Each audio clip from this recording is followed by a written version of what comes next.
The EU is preventing post-Brexit trade talks from progressing after misunderstanding Boris Johnson's key demand. It has been claimed, the ninth round of trade deal negotiations between the UK and EU will start this week.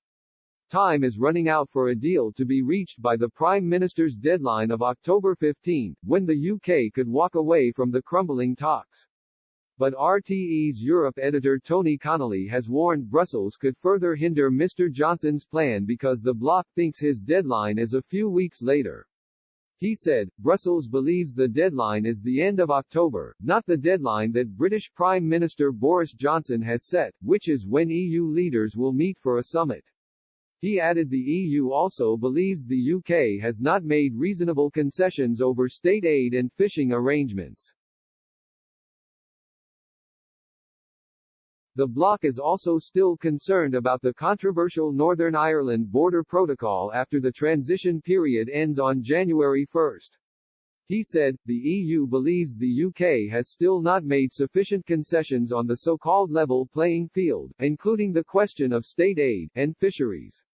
The European Commission is expected to push the UK for more details on the implementation of the Northern Ireland Protocol, which is supposed to come into effect on January 1.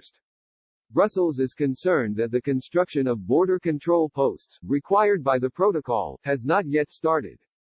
London, however, wants the EU side to commit to simplifying some of the checks and controls the protocol requires on goods moving from Great Britain and Northern Ireland, and in the other direction.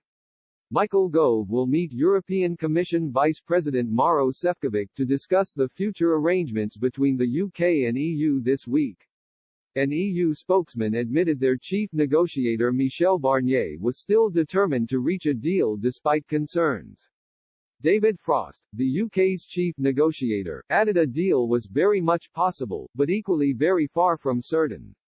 He said recent talks had only been relatively positive. Mr. Frost said, the EU still needs to scale back more of its unrealistic ambitions and work on more realistic policy positions.